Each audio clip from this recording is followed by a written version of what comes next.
What's going on? You have reached area code 313.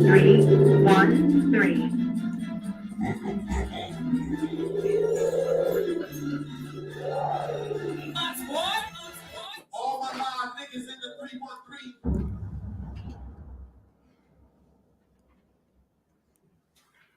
Yo, what's going on?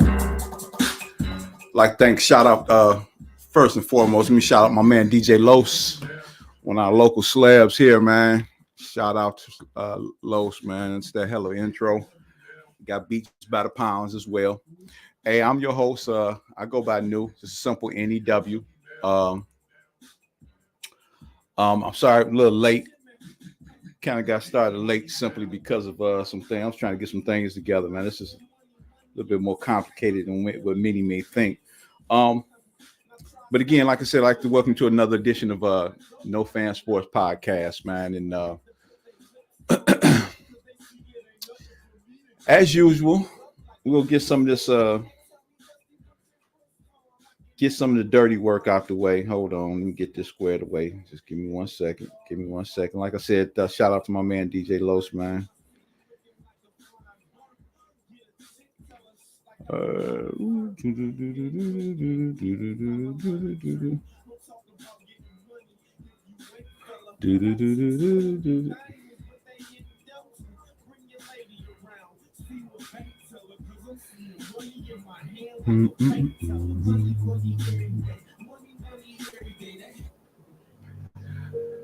Yeah, okay. Let's get it going. First, let's get some of the other stuff out the way. Get some of these disclaimers out the way. What's going on, T? Hey, let's do this real quick. No Fan Sports Podcast providing this podcast as a public service, but it is neither a legal interpretation nor a statement of No Fan Sports Podcast policy. Reference to any specific product or entity does not constitute an endorsement or recommendation of No Fan Sports Podcast.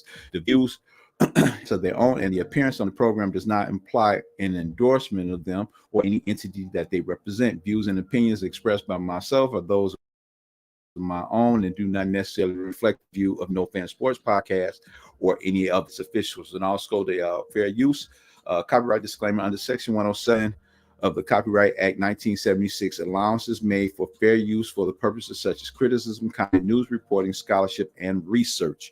Fair use is fair use is a use permitted by copyright statute that might otherwise be infringing. Nonprofit, educational, or personal use tips the balance in favor of fair use. Now, it's some things, man. You just have to repeat. Where is this thing at, man? Let's see where we at. I don't even know if it's going right now. Trying this new little setup, man, and I can't see if this thing is going right. Oh man, might have to go back and do a practice run. I'm hoping this is showing on what's that, Instagram as well. Should be showing on Instagram. But nevertheless, man, again, when I first started this venture, man, out to this podcast thing, it wasn't that I thought that I do such a great job, better than any other sports analysis and analysis personnel out there. It was more so, it's the dialogue,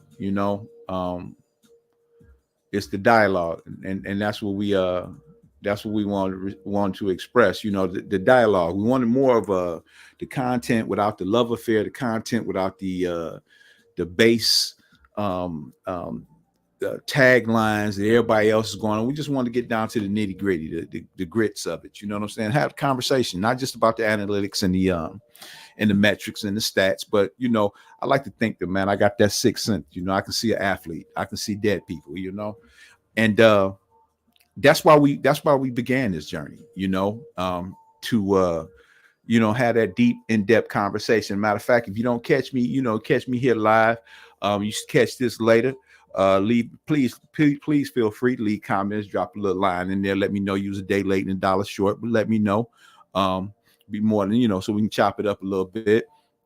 All the little tag locations where you can find me is in the descriptions, all the other DMs and different things like this. Like I said, it's supposed to be broadcasting live too on Instagram. I don't know if it's working right now.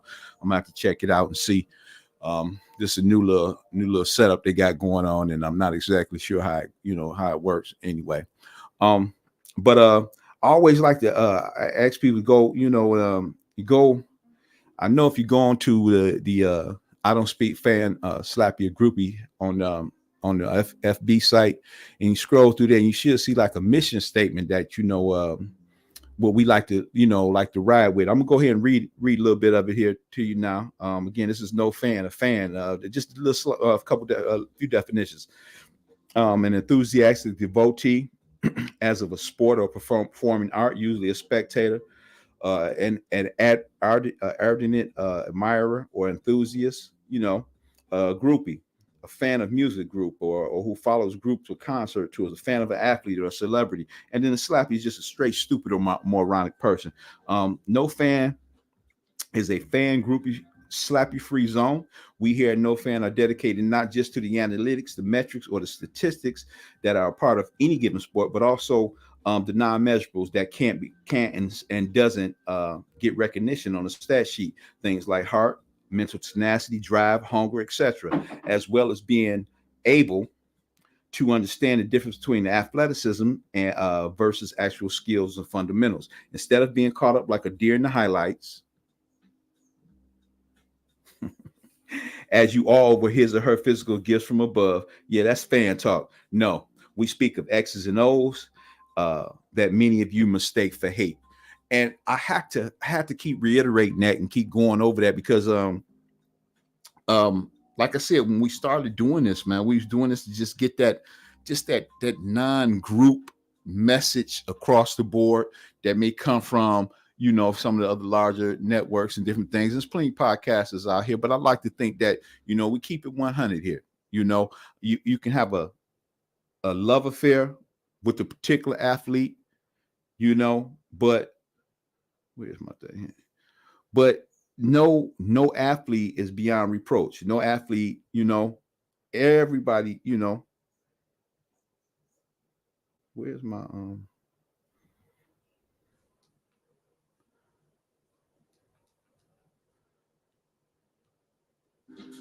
yeah, sorry about that. Yeah, no athlete is beyond reproach. You know what I'm saying? Everybody got a little die. We spit venom. We shoot a few things out here, and we put it out in the air and see what we get back. So as I stated before, I'm real simple here. I go by New, just a simple NEW. I'm born and raised here in the D, right on the corner of Tuxedo and Webb. For those of you who are from around this way, you may remember what hospital used to be over there, but nevertheless, we born on the corner of Tuxedo and Webb. And be perfectly honest with you, because of some of the stuff we'll be talking about this evening, I rock with every sports franchise here in the city of Detroit except for one, and that's the Detroit Lions. And so you can imagine the response and some of the feedback and some of the stuff I get for being a non-Lion fan. I actually rock with the Cowboys. Yes, I'm gonna be honest with you. I rock with the Cowboys for a whole bunch of reasons. One of the main reasons, my guy, my GOAT as far as running backs, the greatest running backs of all time, is Tony Dorsett. That was my guy. Still think he was one of the greatest. I think he's the greatest. That's just my guy. But even and speaking of such, like I said, here at No Fan, my man Tony, he had some issues. What's up, Al? He had some issues. He had some issues holding on to that rock, man. And just being honest, like I said, you take the love affair out of it. I know this. Ran like the devil, but he did have had a little turf problem. He put that boy on turf, and he was dropping a few of them. He had a little fumbling issues, throughout his career. but that still didn't keep him from being one of the greatest ever done it. You know, I still think he ranks in the top 10 or at least the top 12 of NFL rushers of all times, with just I think 12 seasons, and then his last season he spent in Denver didn't really do anything over there, you know. But so you know, like I said, week 15 goes down, and this is the beauty about this season. I've been speaking on this for a minute now. You know, you had a lot of teams that came in like odds-on favorites. You know, naturally KC, you know, they've won 2 Super Bowls, I think, in the past 4 years or so. Then you had a strong team in Philadelphia, the defense, offense, everything, who they played in the Super Bowl last year. So we automatically, you know, these are the 2 teams that was coming into this year as favorites to either return or be a strong part of the, you know, collection of teams that was making their way in that direction. Well, right out the back, KC took an L from the Detroit Lions. That's right. The Detroit Lions came in there. I think they was over in Arrowhead. They went over in Arrowhead and knocked off KC, which spearheaded a lot of excitement around here because, like I said, it's a lot going on. This is, you know, I'm over half century. I'll just keep it 100, and it's a lot of fanfare. What's going on, Al? It's a lot of fanfare going on, you know, because this is something that I was talking to this one gentleman, man. And he said we haven't seen this before, and that's true. And like I said, I don't follow the Lions like that. I'm not following them. You know, when I was rocking with them, I was rocking with them back in the day. I'm a Billy Seals baby, you know. In my eyes, in my opinion, we go get down to that too, because I got something coming for that Bye Bye Barry. But I rock with I was rocking with the Lions back then when Billy Seals was there. They had a little mantra going on. Another one bites the dust. Had the city hype. Town was hype. It's going on in the Silver Dome. I think they made one of those little Super Bowl videos or a little video. Spider-Man, Allen, you know, all the guys was out there, man, and it was real robust. You know what I'm saying? Something similar to what you have right now. But it fell apart. You know, it didn't necessarily materialize into what we thought it was. Shortly thereafter, man, it's just I jumped off because it was just a lot of letdown for me. A lot of letdown, not just because of the wins or the lack thereof, but because of some of the front office decisions that they was making. You know, that was really the driving and the catalyst for me to make me, you know, just feel I'm so comfortable not being a part of that. But, you know, like I said, got the new coach in there. You know, finally got somebody that's kind of, you know, the team taking on some type of, you know, feeling the coach, taking on his aggression, how he was as a player, and they making some strides in a good direction. And they played who's that? They played Denver. What was that, Sunday or Saturday? Played Denver Saturday. Ended up handling, you know, they handled Denver pretty well. And this was Denver coming off. I think they was, you know, they had won 5 of their last 6. They had turned around from starting off like I think 1-5. And I discussed this with me and my son. Son and I talk a lot about sports or whatever. And we were talking and both agreed that, you know, that Denver game was a trap game for the Detroit Lions. I felt it was a trap game because Denver had turned a little, you know, momentum around. And you know, the Lions, they just never been here before. And this is that time of year. I think it's only about 3 or 4 games left. And this is like the meat and potato time. And they showed up and showed out. So you had and which what I was more impressed with the way they played this past Saturday was defensively. Now I still think the defense has some major holes in it. I've been vocal on more than one occasion about I felt that the Lions should have drafted Jalen Carter, the D tackle out of Georgia, who many had felt that was the best player in the draft. Lions had a chance to get him in number 6, but they decided to trade down. They ended up picking up running back, my man Gibbs, who's playing fantastic. And I was upset about that because I'm ready for him to be the every down back. I look at my man Jahmyr Gibbs, I think his name is. I look at him. To me, he reminds me a lot of Marshall Faulk. Can run it any way you want to give it to him. He's got the speed to break it. Anytime, you know, he touched the rock. Very exciting to add with an offense that was already kind of flourishing coming into the season because I think they had ripped off their last 7, you know, finishing off the year last season, which got all the excitement coming into this season. So when they played Denver this past weekend, I'm like, okay, so the defense showed up, which the defense had kind of, I'm still kind of skeptical about them because I think they got holes in there. They got some major holes that need to be plugged. And I think Jalen Carter would have been perfect for that particular situation. Somehow, some way, I think my man Aaron Glenn and he and the coach and staff or whatever, they put a nice little program together and they decided to put some heat. They bringing a lot of blitzes this past Saturday. Now, I don't know if that's going to sustain them throughout the playoffs. It's going to be risque because I'm sure everybody watched that. You know what I'm saying? I just think they not deep enough or strong enough in their front four, and they linebacking core is a little slow. I think they're just slow across the board. So hopefully this is something that they will address. Going into after the season, going into next year in the draft and free agency and different things like that. But aside for the Detroit Lions making they move just as well, KC having problems putting things together. You got some they got some issues with their wide receivers, even though my man what's his name? The quarterback, Lord have mercy, that's terrible. But anyway, the quarterback, he went out publicly and said that he got faith in his wide receivers and different things like that. But it's an issue. The boys been dropping balls, and then as when you winning and when you're on top, it's other teams that's coming out there to take things from you. They're taking coaches, they're taking players. You're getting players that's moving on for more money or not happy with the situation. The team itself might be Patrick Mahomes.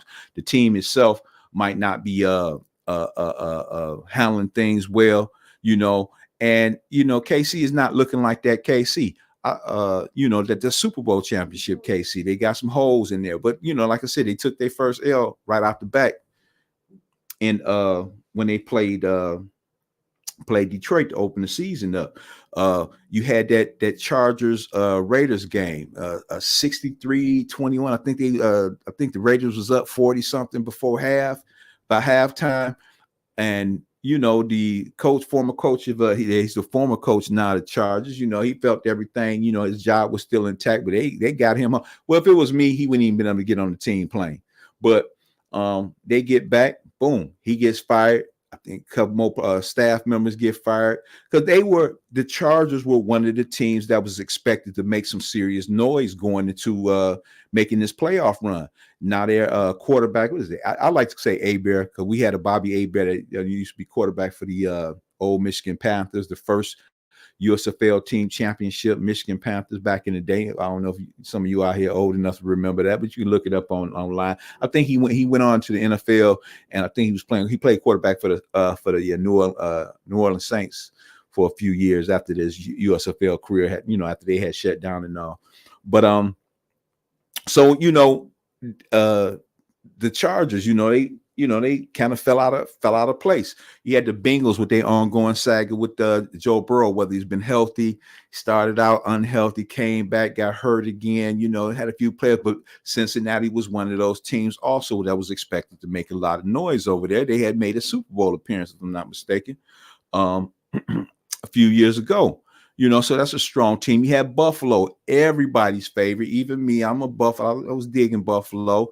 Josh Allen over there, who I labeled the modern day version of Brett Favre. He's a loose cannon. You live or die by the sword. Big arm, big guy, got some speed, got some athleticism, got some nice toys over there to work with offensively. That running back, Dalvin Cook's younger brother, man, that guy's outstanding. I think he almost ran for 180 against Dallas this past Sunday. And they had slipped and fell. I think they were 6-6, or now they 7-6, and they fighting just to stay into the wild card hunt right now. They can't afford to lose a game. So their backs was against the wall, and they showed up and showed out against my Cowboys. And this was one of the teams that was just, they were one of the teams that quote unquote was expected to be making noise going into have a strong run towards the playoff. You got all that speed over there in Miami. They've taken a couple L's. I think my man Tariq is hurt this week, but nonetheless, it's a lot of teams that's out here that's like in the thick of things. So this is why, but it's like it's like almost like it's no set or cut favorite right now. Nobody's a standout. The only team that I would really, really strongly look at and say, well, they there, or I think they go be there at the end of the, I think you have to go through Levi Stadium in order to get to the Super Bowl. That's just my opinion at this particular time. And then they had went on a 3-loss act. They blew the Cowboys out, I think, by about 30 or 40, and then they went on a 3-game losing streak. They've since turned it back around. They got healthy, Debo back, the whole deal. But if I had to pick anybody right now, I'm like, okay, they probably would be the favorite, but everything has just been jumbo. You know what I'm saying? It's been up in the air. It's just been up in the air. So you really don't know who go be who. And that's what makes this so exciting. Now you got your teams that's just flat out just not gonna be around. The Panthers, Carolina. Please get that young man some help down there. I don't know what it is with Carolina, but they for some reason they don't like getting their fellas some help down there. I know my man Cam played down there without some offensive help back in the day. But aside for them, you got teams that's just hanging around. Detroit's got 2 crucial games coming up with their in-conference rival, the Minnesota Vikings, who I felt that was in a rebuilding stage, and because they let go and lost a couple players and this, that, and the other thing, and Kirk Cousins went down, but they fighting tooth and nail. So it's not necessarily the cakewalk that we all thought it may have been.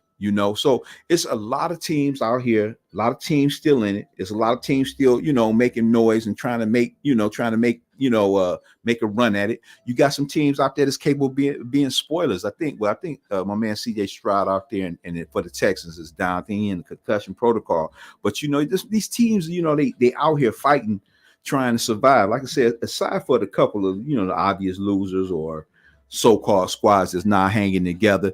Jacksonville Jacksonville's kind of turned it around. They looking like they can make a run at something too, going into or make a little noise. So it's been to me, it's been very exciting, and something to see.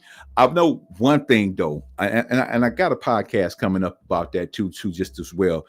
The roughing penalties, this roughing, whether it be the passer or these hits. It's just getting a little out of hand.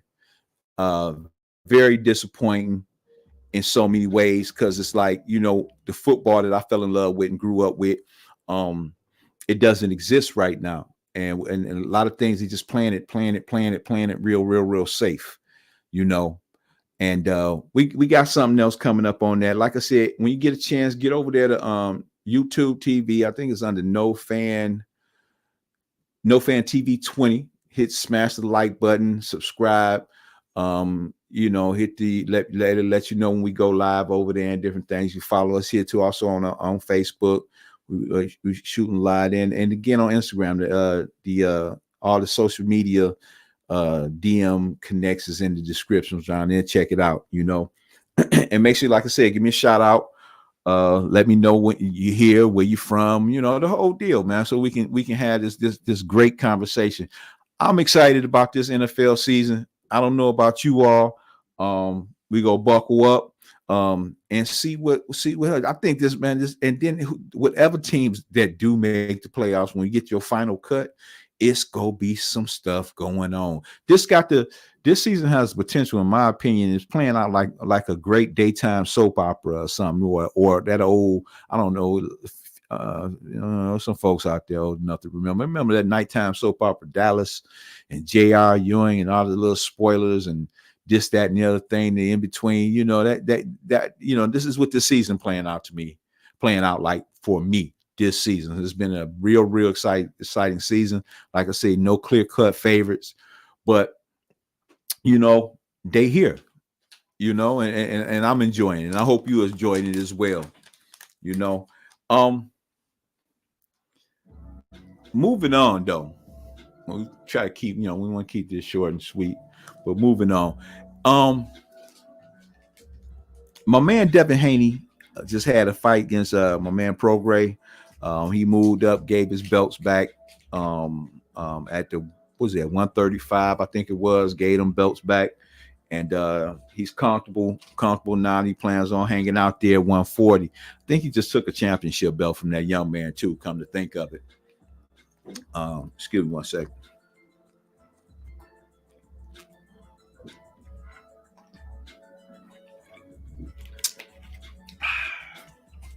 Oh my goodness, nice cold water. But anyway, and I didn't see the fight. I don't know if I was tired, I just missed it, or whatever the case may be. But I actually need to go sit down and watch it. But from what I understand, it's a gentleman that and let me say this too. And I'm going to turn this down so everybody can hear this, make sure it's loud and clear. It's a few, naturally, because this is some things that you be out there, find yourself out there watching other podcasts. You got some people that's capable, that's very capable, that's out here, that's putting together some great content, no matter what, whatever it is, the content that they are talking about. I'm gonna and if I shout, and please, man, whoever this may be, if I mention your podcast or your name, I'm not clout chasing anything like that, trying to get my numbers up, anything. I just respect what you do, and I just want to make that clear beforehand. But and then this is one particular gentleman I really like listening to his views. I think he's fair. Something similar to what like I think we do here at No Fan. No love affairs with who you just trying to put that content out. You give your opinion naturally, but you want to keep it even, keep it balanced. You know what I'm saying? Without the love affair. And I watch the things called Boxing Ego. Goes by Boxing Ego. Shout out to my man Boxing Ego. He says he's the best in the business, and it ain't even close. I love him. Would love to talk to him off the record or sidebar about that Crawford. I'm sorry, the Spence Crawford fight. Just not the content that he already left, but just sidebar off the record. But anyway, that's I rock with him. I listen to some of his views on the fight. So like I said, I got to sit back and watch it. From what I understand, Devin put on a class performance. They didn't give pro. He didn't give pro grade any no rounds. And Devin and his father out here talking. They talking a lot, man. I didn't even know his father talked so much, or just got real braggadocious like that. And I like Devin Haney as a fighter. I think he is one of the best young men out there. I do think he's entertaining for the most part, somewhat. And naturally, it's three fighters in that right there in that same little zone that we all sitting back waiting to see, to watch, and see what they go, see them clash heads, because they all got their little zeros, and that's between him, Devin Haney, Tank Davis, and Shakur Stevenson. Now Stevenson just fought last month or whatever and put on a stinker. He apologized for it. Very boring fight. Again, I like the way my man described it. Kind of like kept his distance. They said his shoulder was hurting, the hand was hurt, something was going on, but it was unimpressive victory. But between those two, Stevenson and Haney, you get a lot of chatter from them calling out my man Tank. Now here's the thing this is the problem that I have with many people when we talking about this boxing and we talking about Tank. One, I hate hearing folks talking about somebody scared, a boxer scared. This is a fight business. This is what they chose to do as a profession. I find it difficult to believe that you may be scared of an individual, and this is the game that you chose to. But then again, it might not be too hard to believe either, though, because I think Mike Tyson had a few folks scared before they even got in the ring with him. That was part of his, his allure. That mystique about him. You had some cats that probably laid down as soon as they got that first whiff or that first swing or whatever. But and these gentlemen, I don't think neither one of them are scared of each other. I think, right now, you got a new kind of like generation of boxers now. One, a lot of people don't want to, lose that O. You got a lot of selective fighting. But in the same token, I don't necessarily blame them, because this is their career. This is I don't know anybody that's ever retired in their early 30s or in their 20s and was comfortable and didn't never have to do anything else as far as work again. So they have to be selective on how, they go about and, manage their fight career. I had the same feeling back in the day when I'm a Tommy Hearns guy, not just because he's from Tommy, one of the greatest of all times in any boxing circles. They go Tommy Hearns, you go mention him, the Hitman, the Motor City Hitman. And I felt that same way when I felt it was time for him and Sugar Ray Leonard to, actually meet up. I felt Sugar Ray ran from Tommy for a long time. And it was rightfully so, because Tommy was like an anomaly. You know what I'm saying? He was, long, rangy, but the guy had one punch knockout power that was just crazy. You know what I'm saying? So yeah, we go stay away for a minute. You know what I'm saying? We got to go get this money. And the thing at that time, Sugar Ray was everything, man. Sugar Ray, all the commercials, all the fanfare, the pretty face, beautiful wife, young son. He was doing it all. He was the face of boxing at that time. And it wasn't because of, he wasn't necessarily a one-punch knockout artist. He was a hell of a boxer, very exciting to watch. He was a performer. And I said all that to say, when you create a mystique for yourself, when you're able to, you out here and you in this sport and you able to create an ambiance or a mystique, or you get a following, and it's kind of difficult to do, but you got to be that guy, and this is what you find in Tank Davis right now.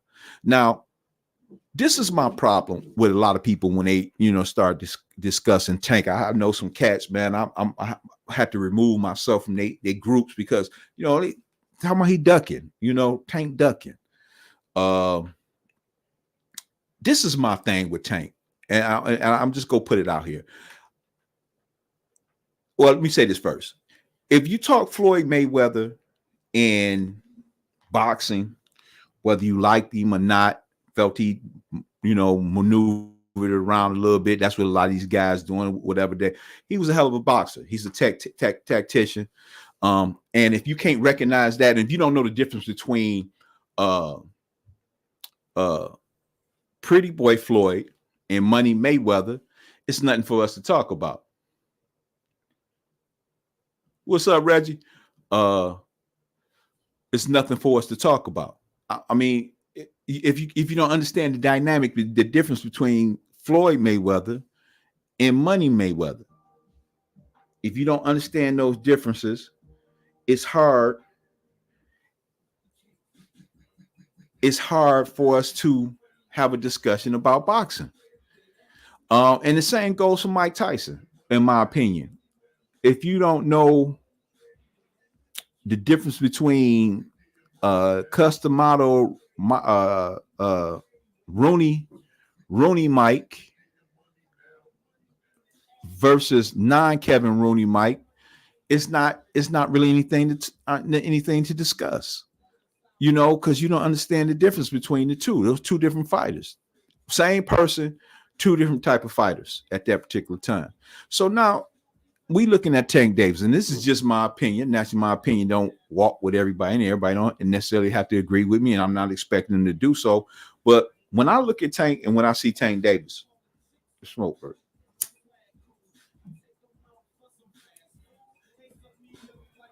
When I see Tank, I see power, I see boxing, I see science. Okay. Not just a knockout artist, not one-dimensional. I see a lot of skill, a tactician. This is the same gentleman for a minute. He was in the Mayweather camp. And I'm sure Mayweather didn't want to see him leave. Mayweather put that young man under his wing for a reason, because he's seen a lot of him in him. I remember, I forget what fight. I think it was the Garcia fight. Mayweather was there. He asked, "What you see? What you see, Tank?" Tank turned around, looked at him, said nothing. I understand what they're talking about, because I feel that Tank is a, like I said, again, this is my opinion. When we're talking about the sweet science of boxing, I think Tank possesses all of that. When you look at Shakur Stevenson, I think he possessed some of the science, but I think in his defensive prowess, because he's very difficult to hit. But when you look at the defense that, like, say, Mayweather and Tank may display, while they going through their difficult to hit stages, and Mayweather was one of the greatest at it, they were still right there in the box. Right there in the thick of things still. Something like, like Sweet Pea. I don't know if you young fellas out there remember Sweet Pea.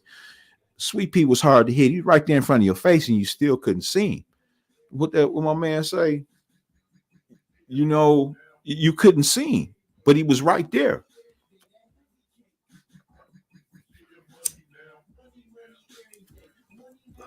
So with that said, we looking at Tank, and then you hear a lot of folks talking about what, you know, Tank just out here fighting nobody, rolling and this, that, and other thing. Listen, and this is the reason why I'm speaking on this too, because you got a lot of folks out there, the Hearn camp, my man, the promoter Hearn, who you know, I think they got Dines, whatever they call that. I call it D's nuts, whatever it is. They say they offered Tank $20 million to fight Devin Haney. And that Tank turned it down. So, you know, immediately for me, I'm like, okay. And you get a lot of people out there talking about why he turned down 20. Listen, Tank is contractually obligated to PBC. He's a PBC fighter under Al Heyman, that group. And we all know you can, and they'll say it at the end of the fight. Well, what's next for you? Well, I'm gonna sit back, my team, we go over and we go decide on who we go, you know, who we go get down with. You know, what's next? He can't make, or, you know, as much as he may want to or excited, he not go on the contractual end, on the paper end of it, you know, putting the paper together and say, well, this is what we go do. Okay, I'll take this. That's not his place. He the fighter. He just, you know, okay, this is what we go do. All right, this is what we go do. Y'all make it happen. I'll take care of my end. You don't offer the fighter the money. You go to his camp and see if you can make it happen. But here's the part that everybody is overlooking. They talking about Tank turned down that 20 million. And you got Haney and them out there talking. One of the things that I pay close attention to, what they've been talking about, is like they want to make some of the big fights happen. So basically what they're doing, they're chasing this book now. They want to make some big fights. They want to make some big money. Okay. So it kind of like follow the leader type of thing. But did you take time to think about how, and it's been verified that Hearn offered the 20 million and Tank turned it down. How was Hearn even able to make such a bold offer from the word go?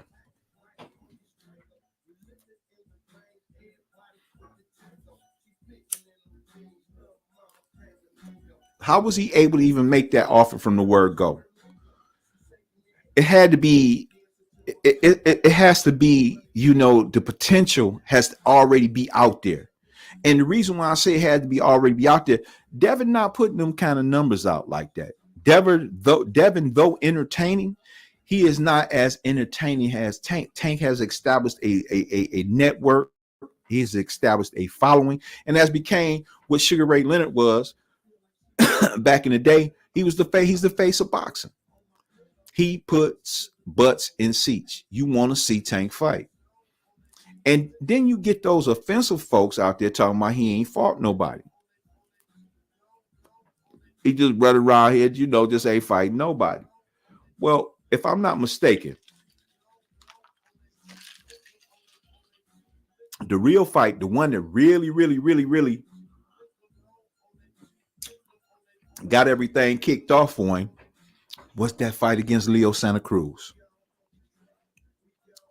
A hero in the Hispanic community. Hell of a fighter. That was a big fight. Leo Santa Cruz. He retired Leo. Everybody seen that shot. Snuck him with an uppercut, put him to sleep, man. Leo, I think Leo may have fought once since then, but you ain't heard his name. And we talking about a dog. Okay? Then you had a fight against my man Pitbull Cruz, who many think Tank lost. Who many people waiting on a rematch against Cruz. Rolly, though awkward, everybody know that man got some power. Tank even admitted he got some power. Tank caught him. Slept him. So this guy has built this aura about himself. You know, he like Omar of The Wire. You know, he from Body Mode. He like Omar from The Wire. Here come Omar. This is Tank. So you got the people that's coming to see him.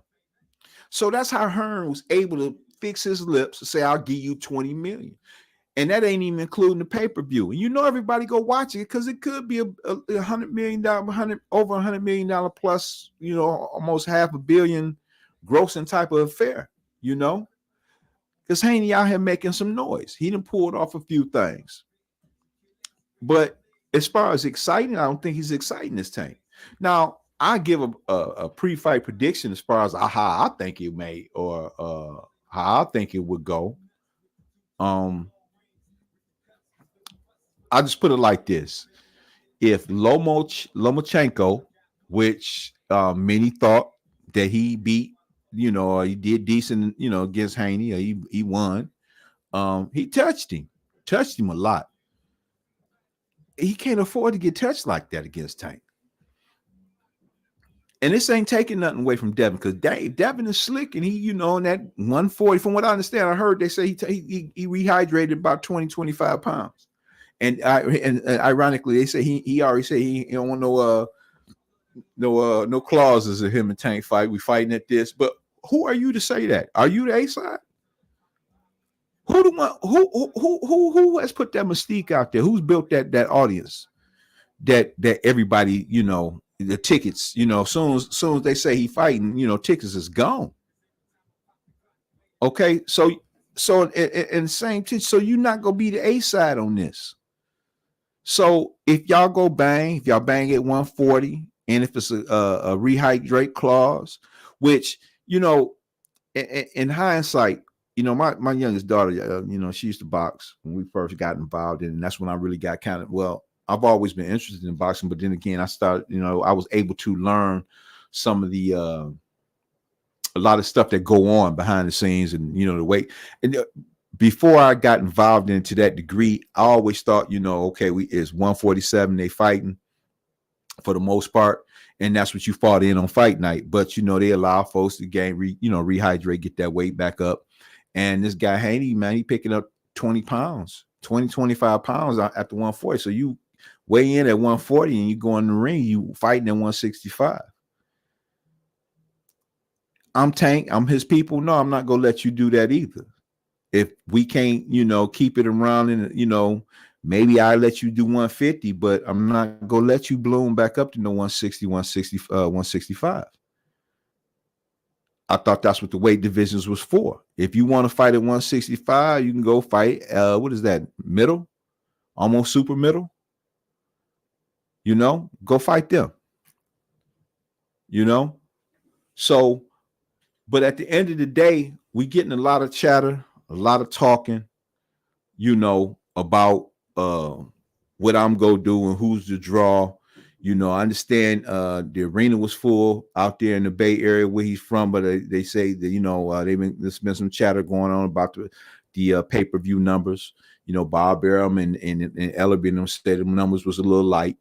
You know, the Haney camp say differently, you know, but at the end of the day, my man Tank putting the butts in the seats, and all them guys is talking about he running this and that. You chasing him. You know, just keep it 100, keep it a buck, you know, keep it a buck, and just let everybody know who you chasing. You chasing him. It's just that simple. He the bag, he the show. You know, he is the show. Where's the side?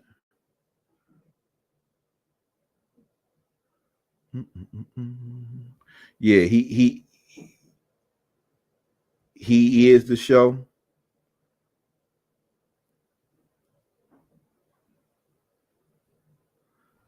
You know, and just keep it real. Hopefully they get it on. They've been doing a lot of chatter on Twitter, X, social media, been talking back and forth, you know, a lot of verbal jabs back and forth with one another. I'm thinking the fight can probably happen sometime next year, middle to late next year. You know, I don't foresee it going no further than that. You know, at the least first to the 25, but I definitely could see them fighting mid to late 24. You know, finally getting it together, because people do want to see it, and it would be a lot of money involved in that. you know. But that's for PBC and they side to make that. If Hearn got the 20 million, you can still put that 20 million up, but you come talk to me. Al Heyman run that over there. You don't run that. You don't run my fighters, in so many words. You know what I'm saying? And oddly enough, I'm sure you can tell by now, even if they was to fight my bold prediction, I'm going with Tank. I'm riding with Tank. It's just that simple. It's just that simple. Getting a little hot in you. Hold on. Got to turn this fan on, man. Look. This is a little special edition of the show, man. We're closing out.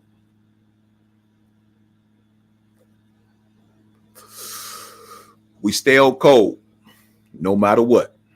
And we always keep it a buck. Okay? And lots of times when we start this part of the episode, it may not necessarily be about sports per se, but maybe, something that's going on out there right now. The little buzz, this was happening. That's why I had to turn the fan on. So, should I get it turned down a little bit? So, anyway, you got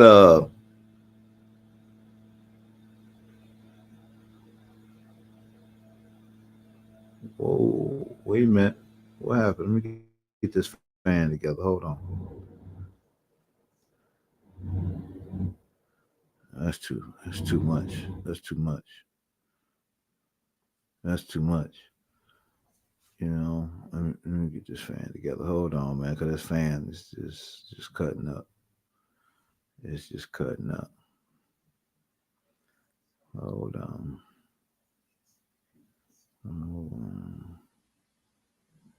Uh-oh.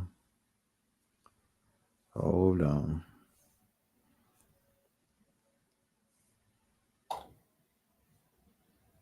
There we go.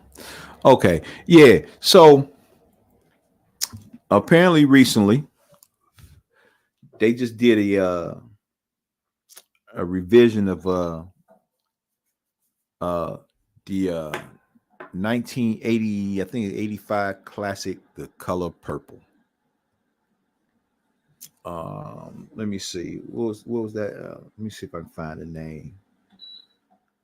Yeah, let me get this thing together, man. This fan I'm gonna turn it on. It's getting too hot. All this kind of stuff. Come on, baby. What's his name? I had to look him up, bro. Yeah.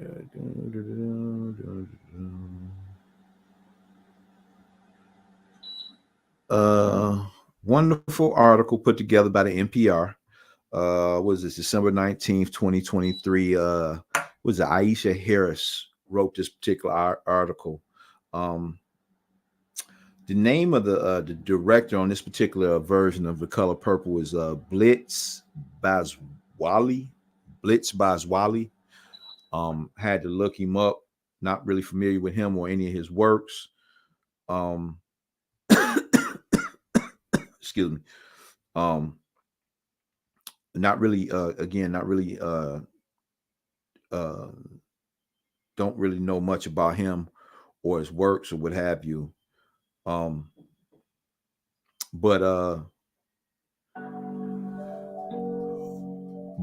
they decided to do a revise of Color Purple. Okay. Which even back then when it first came out, that was a while ago. Back I said, I think the original one was out in 1985. I was kind of 50-50 on the movie. And there was nothing, all the acting, every actor or actress and actor that played in the film was incredible. As on the cinematic scale of the movie, on that aspect of it, as far as putting it together, costumes, time, every the work itself, the body of work, start, middle, beginning, the middle, the end, everything was put together. It was fantastic. It's just a matter of your taste in movies. Movie caught a lot of flack because the way it had not only just blacks and black Africans, Negroes looking all the way around. But it was some very, very like some real physical confrontations between men, not respecting them black queens, the women. Mr. being the main character in that was played by Danny Glover in the original. I haven't seen this new one, nor do I plan on going to see it. But I have been seeing and reading and hearing a lot of buzz from a few people on social media, clamoring about how good it was and they really enjoyed it. I've seen a couple of highlights, going through, and I guess it kind of turned it into somewhat like a musical, so to speak.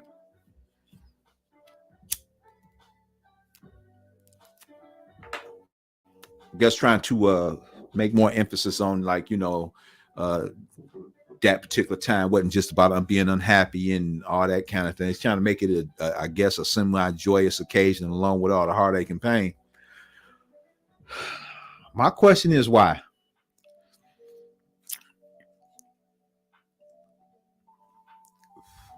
Is it possible, we can start making some different movies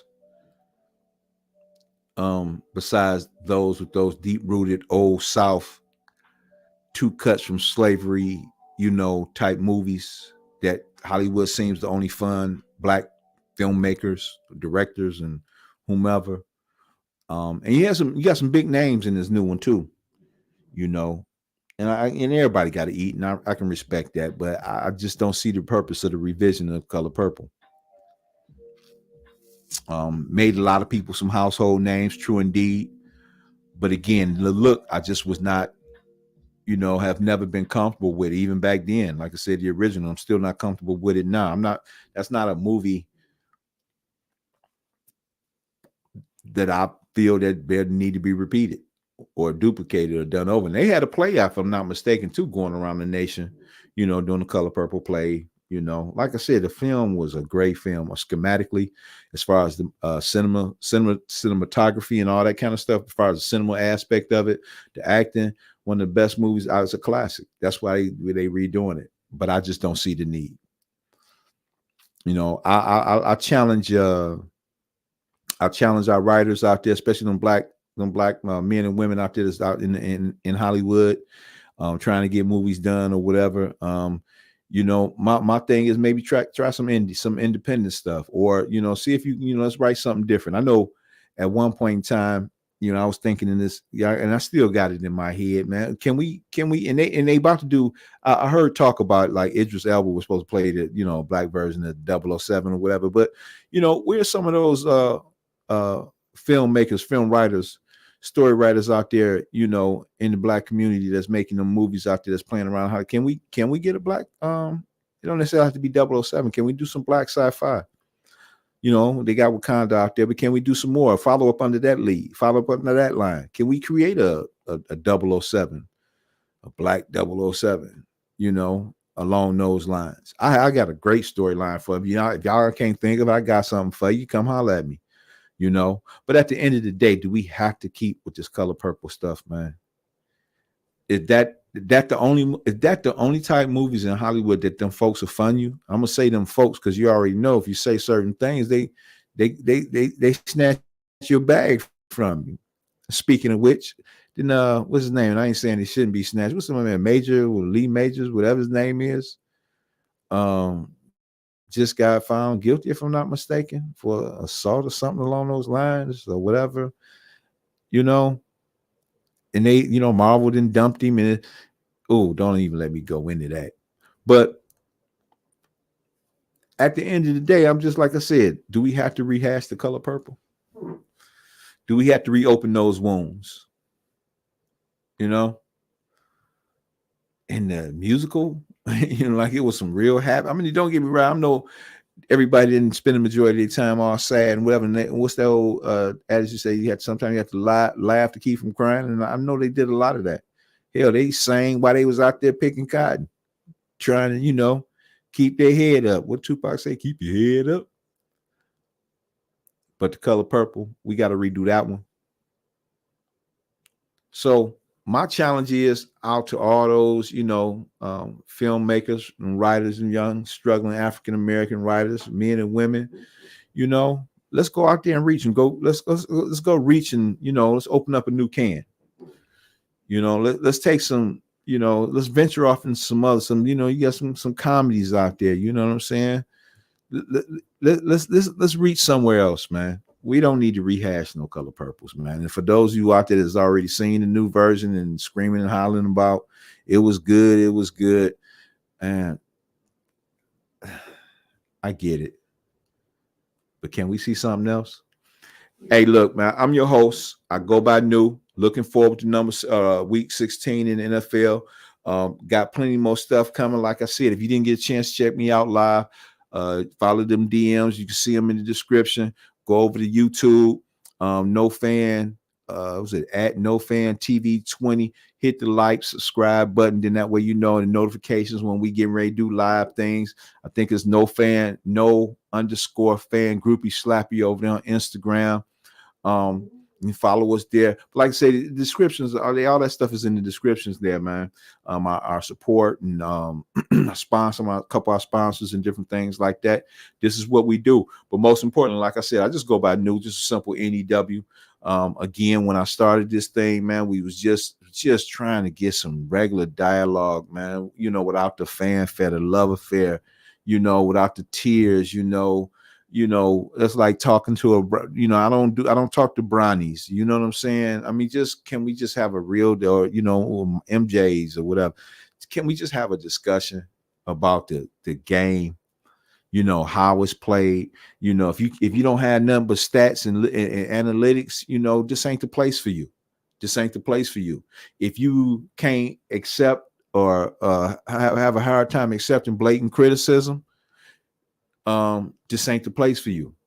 This ain't the place for you. This is the place for those who want to talk about that game, talk about that match, talk about that race, talk about whatever it is that's sports related that we going through without the fanfare, man. That's why we call it No Fan.